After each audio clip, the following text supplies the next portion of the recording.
Ready? 1, 2, 3, 4, start. നമസ്കാരം. ഇന്ന് നമ്മുടെ പ്രധാന അതിഥിയായിട്ട് എത്തിയിരിക്കുന്നത് ദീർഘകാലം സ്വയം സേവനായിരുന്ന ഹിന്ദു പാർലമെന്റിന്റെ ജനറൽ സെക്രട്ടറി ശ്രീ CP സുബോധനാണ്. നമ്മുടെ ചാനലിലേക്ക് സ്വാഗതം. ഈ 2016 അസംബ്ലി ഇലക്ഷൻ കഴിഞ്ഞു. BJPയെ സംബന്ധിച്ചിടത്തോളം വളരെ ക്രൂഷ്യലായിട്ടുള്ള ഒരു ഇലക്ഷനായിരുന്നു കഴിഞ്ഞു പോയത്. തോറ്റിരുന്നെങ്കിൽ BJPയുടെ ചെയർമാൻ ഉൾപ്പെടെ പലരും ടീം തന്നെ മാറുന്ന ഒരു അവസ്ഥയിലായിരുന്നു ഈ ഇലക്ഷൻ തുടങ്ങുന്നത് തന്നെ. ഈ കഴിഞ്ഞ പഞ്ചായത്ത് തെരഞ്ഞെടുപ്പുകളിൽ, തദ്ദേശ സ്ഥാപനങ്ങളിലെ തെരഞ്ഞെടുപ്പുകളിൽ ഒരു ശ്രദ്ധേയമായ ഒരു സാന്നിധ്യം ഉണ്ടാക്കാൻ BJPക്ക് കഴിഞ്ഞു. എങ്കിലും നിയമസഭാ തെരഞ്ഞെടുപ്പിൽ നമ്മൾ ഉദ്ദേശിച്ച രീതിയിലുള്ള ഒരു മുന്നേറ്റം സാധിച്ചില്ല. 2 അക്കമായിരുന്നു പലരും പ്രതീക്ഷിച്ചിരുന്നത്. അതിലേക്ക് BJPക്ക് എത്താൻ പറ്റിയില്ല. അതിൻ്റെ കാരണങ്ങൾ ഒരു സ്വയം സേവകൻ എന്നുള്ള രീതിയിൽ അടിസ്ഥാനപരമായിട്ടുള്ള വർക്ക് ചെയ്തിട്ടുള്ള ആളെന്നുള്ള നിലയ്ക്കും ഇപ്പോഴും ശാഖ നടത്തുന്ന ഒരാളെന്നുള്ള നിലയ്ക്ക് താങ്കളുടെ അനാലിസിസ് എന്താണ്? എൻ്റെ അനാലിസിസ് എന്ന് പറയുമ്പോൾ ഞാൻ പലപ്പോഴും സത്യം തുറന്നു പറയുന്ന ആളാണ്. എനിക്കിപ്പോൾ ആരെയും സൂചിപ്പിക്കാനോ അല്ലെങ്കിൽ വേറൊരാളുടെ ഫേവർ നേടാനോ ഒരു ആവശ്യമില്ല. പിന്നെ രണ്ടാമത്തെ കാര്യം എന്ന് പറഞ്ഞു കഴിഞ്ഞാൽ, ഞാൻ ഭാരതീയ വിചാര കേന്ദ്രത്തിൽ നിന്നാണ് എൻ്റെ പ്രവർത്തനം കേരളത്തിലെ തുടങ്ങുന്നത്. അപ്പോൾ ഭാരതീയ വിചാര കേന്ദ്രത്തിലെ പരമേശ്വരജിയുടെ കൂടെ ഞാൻ 22 വർഷം വർക്ക് ചെയ്തിരുന്ന ആളാണ്. അപ്പോൾ അദ്ദേഹം പറഞ്ഞ് എപ്പോഴും നമ്മൾ സത്യം പറയാൻ ശീലിക്കണം, പിന്നെ ക്രിട്ടിക്കൽ അനാലിസിസ് ആയിരിക്കണം. അതായത് നമ്മൾ സത്യത്തെ ബേസ് ചെയ്തിട്ടുള്ള കാര്യങ്ങൾ, നമ്മൾ എല്ലാ കാര്യങ്ങളും കണ്ടെത്താൻ അത് ചെയ്യണമെന്ന് പറഞ്ഞിട്ടുണ്ട്. ഈ ഇലക്ഷനിലും സത്യസന്ധമായിട്ടൊരു ഒരു നമ്മളൊരു അനാലിസിസ് നടത്തി കഴിഞ്ഞു കഴിഞ്ഞാൽ ഇപ്പോഴത്തെ BJP നേതൃത്വം രാജീവ് ചന്ദ്രശേഖർജി അതുകൊണക്ക് അവർ പറയുന്ന ലെവലിലേക്കുള്ള ഒരു വിജയമൊന്നും ഉണ്ടായിട്ടില്ല എന്നുള്ളൊരു വാസ്തവമാണ്. പക്ഷേ നമ്മൾ വെൽക്കം ചെയ്യേണ്ട ഒരു കാര്യം, നമുക്ക് അസംബ്ലിയിൽ 3 താമര വിരിഞ്ഞു. ആ താമര വിരിയിച്ച ആൾ 3 പേരും നല്ല കഴിവുള്ള ആൾക്കാരാണ്. വ്യക്തിപരമായിട്ട് അവരെ പറ്റി നമുക്ക് നല്ല അഭിപ്രായമുള്ളവരാണ്. അവരൊരു 30 പേരുടെ ഒരു എഫക്റ്റ് അവർ ചെയ്യും എന്നുള്ളത് ഇതാണ്. പക്ഷെ നമ്മൾ ഇലക്ഷനിലുള്ള റിസൾട്ടിനെ പറ്റി പറയുമ്പോഴേ അത് നമ്മൾ പ്രതീക്ഷിക്കാത്ത ലെവലിലേക്ക്, അതൊരു പരാജയത്തിലേക്ക് എത്തിച്ചത് രാജീവ് ചന്ദ്രശേഖറിൻ്റെ കേരളത്തിലെ പൊളിറ്റിക്കൽ സിറ്റുവേഷനെ പറ്റിയിട്ടുള്ള വിവരമില്ലായ്മയാണ്.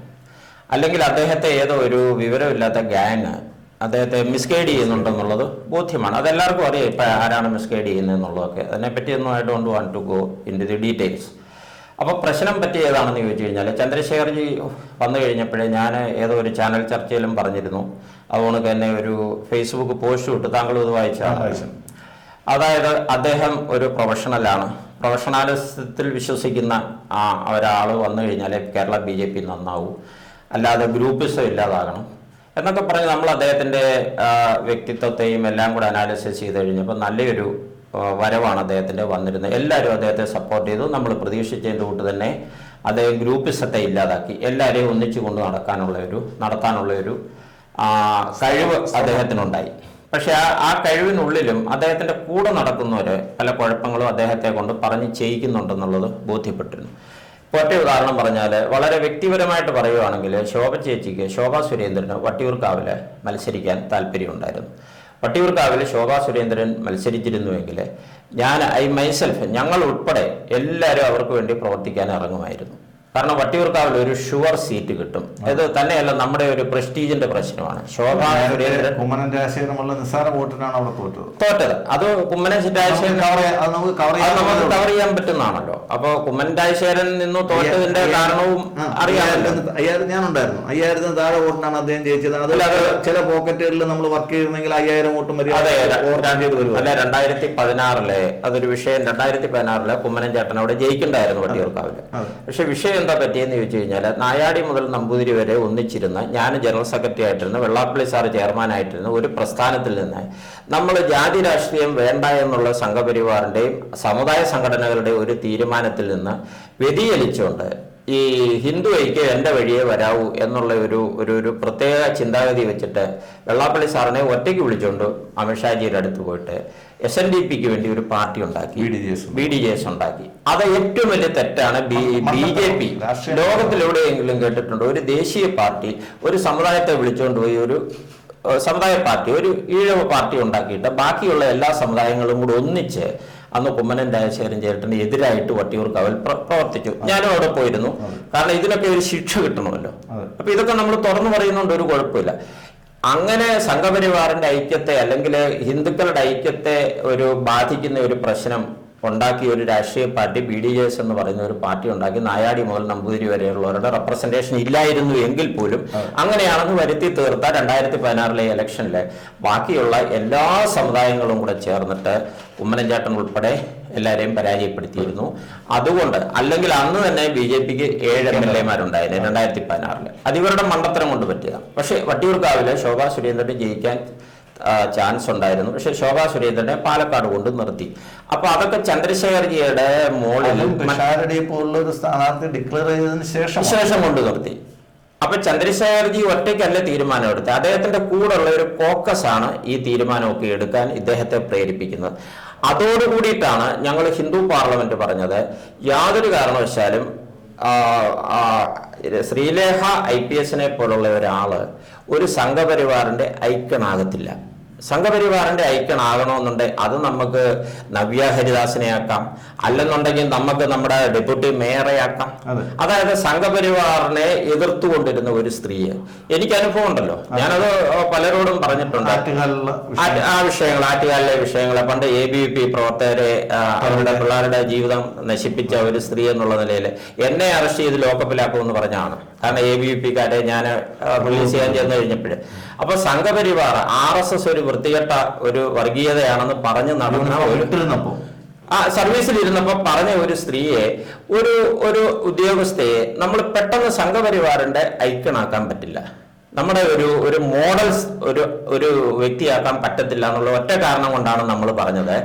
ശ്രീലേഖ എന്തോ വിളിച്ചത്. പക്ഷെ വട്ടിയൂർക്കാവിലെ ശോഭാ സുരേന്ദ്രൻ മത്സരിക്കണമെന്ന് പറഞ്ഞു. വേറൊരു കാര്യം എന്ന് വെച്ച് കഴിഞ്ഞാൽ ഈ ഇദ്ദേഹം ശ്രീലേഖ IPS ജയിച്ചിരുന്നുവെങ്കിൽ കോർപ്പറേഷനിൽ ഉള്ള ഭൂരിപക്ഷം വീണ്ടും നഷ്ടപ്പെടുന്നു എന്നുള്ള ഒരു കോൺസിക്വൻസും കൂടെ അതിൻ്റെ കൂടെ വരുന്നുണ്ട്. അല്ല, ഇപ്പൊ ശ്രീലേഖ സർവീസിൽ ഇരിക്കുമ്പോൾ സംഘപരിവാറിന് എതിരായിരുന്നു. പോട്ടെ, നമ്മൾ ഇനി സംഘപരിവാറിന് എതിരായിട്ടുള്ള എല്ലാവരും എല്ലാ കാലത്തും എതിരായി നിൽക്കണമെന്ന് നമ്മൾ പറയത്തില്ല. അത് എന്തുകൊണ്ടാണെന്ന് വെച്ച് കഴിഞ്ഞാൽ ലാറ്ററൽ എൻട്രി വേണം. നമ്മൾ പ്രവർത്തകർ മാത്രം പോരാല്ലോ, വെളിയിലുള്ളവരും വന്ന് ഇതുമായിട്ടൊക്കെ ജോയിൻ ചെയ്യണം, അർഹിക്കുന്ന സ്ഥാനം കൊടുക്കണം. പക്ഷെ അവരെ നമ്മുടെ എല്ലാം മറ്റുള്ള പ്രവർത്തകരുടെ മുകളിൽ ഇരുത്തിയിട്ട് അവർക്ക് സൂപ്പർ സ്പെഷ്യാലിറ്റി സ്ഥാനം കൊടുക്കുമ്പോഴാണ് ഈ അടിയിലുള്ള പ്രവർത്തകർക്ക് കുഴപ്പമുണ്ടാകുന്നത്. ശ്രീലേഖയ്ക്ക് അങ്ങനെ ഒരു പരിഗണന കൊടുത്തുപോയോ എന്നൊരു തോന്നല് ബാക്കിയുള്ളവർക്കുണ്ടായി.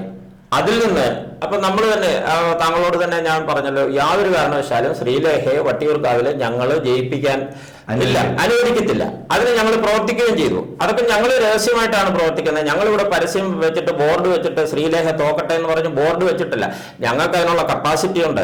ഞങ്ങൾക്ക് എല്ലാ രീതിയിലുള്ള സമുദായ സംഘടനകളുടെ പിന്തുണ ഇപ്പോഴും ഉണ്ട് ഹിന്ദു പാർലമെന്റിന്. ഞങ്ങൾ വിചാരിച്ചു കഴിഞ്ഞാൽ ആര് വിചാരിച്ചാലും ജയിക്കാനും തോക്കാനും ഒക്കെ പറ്റും.